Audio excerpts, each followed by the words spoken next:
Ito nga palang ituturo ko sa inyo kung paano nga ba makatipid ng materyales katulad ng nakita nyo ngayon, nagta-tiles po tayo. Kung halimbawa kayo ay may tiles na gapak o gusto nyong palitan, nalalakyan kayo sa gasto kasi maghanap pa kayo ng trabahante ng mga skill na tile sitter o dagdag pa doon ng labor, kaya nalalakyan talaga kayo sa gastos na yan.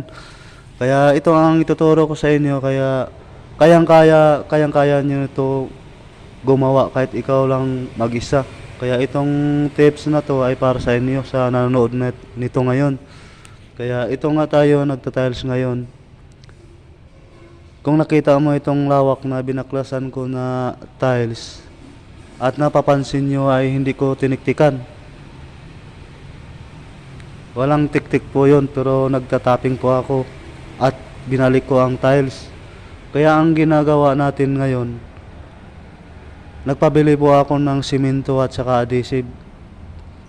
At yung adhesive at saka simento ipaghalo nyo at ito na nga ang nakita nyo sa harap ngayon na may halo. Kaya ang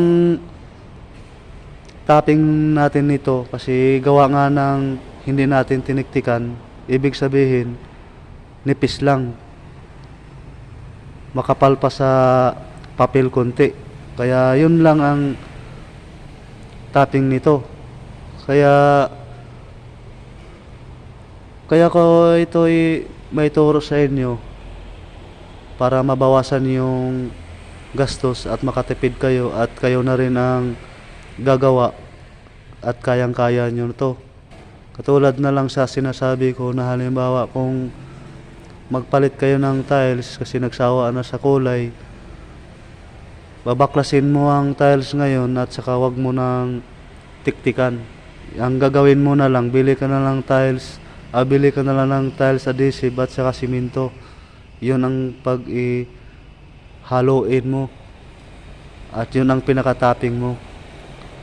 Kaya ito na nga, nakalatag na tayo at saka parang papel na talaga kanipis. Ilalatag na natin ang tiles. Pero kung nagduda kayo na baka walang tibay at hindi dumikit kasi parang humalik lang, nagkakamali po kayo. Papakita ko sa inyo yung sample na dinikit ko kahapon.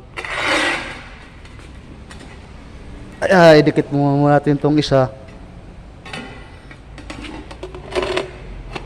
Ganyan lang ang paraan na yan. At baka sabihin nyo na wala na sa align at saka umbok na. Hindi mawawala yan, pantay pa rin yan kasi gawa nga ng sobrang nipis yung tapping natin. Ito ang dati. Tingnan nyo ang linagay ko, parang wala pa rin nagbago. Pantay na pantay pa rin siya kasi yun nga, sinasabi ko sa inyo na sobrang nipis na.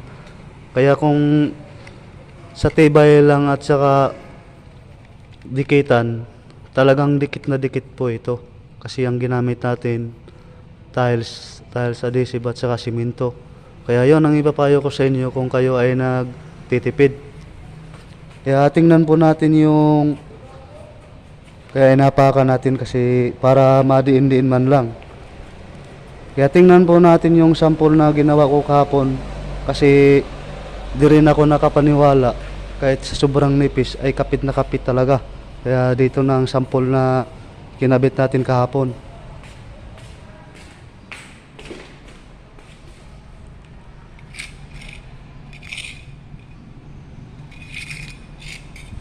At walang kagapak-gapak to.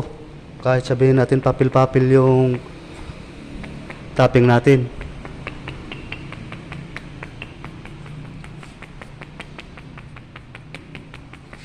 Ayan ang gapak na binaklasan ko kahapon kasi hindi ko pa nga natapos pag baklas kasi gawa nga ng sobrang alikabok.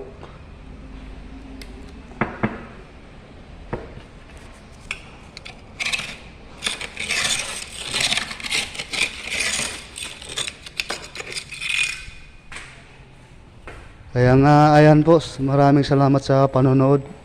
Kaya yun lang po ang may tutulong ko sa inyo. Kung kayo po ay nagtipid ng mga materyales, pwede nyo ring gawin to sa inyo. At pwede na rin na kayo na rin ang gagawa. Kasi ito ay kung sa patipiran lang ng materialis. Sa'yo ng baklas, ikaw lang ang magkabit, wala ka nang titik-tikin. Kaya ganyan lang paraan sa magtitipid ka. Kasi sa tile sitter ngayon ay mahal na rin ang araw at saka labor pa. Mamatagalan nga naman kasi magtik-tik-tik ka kasi gawa nga ng huhulihin mo yung kapal ng topping na ilagay. At saka ito parang walang naiba kasi pantay pa rin siya. Walang nag-iba dyan, walang lumubo. Kasi kaya gaya nga sinasabi ko na parang papel-papel lang ang linagay natin dyan.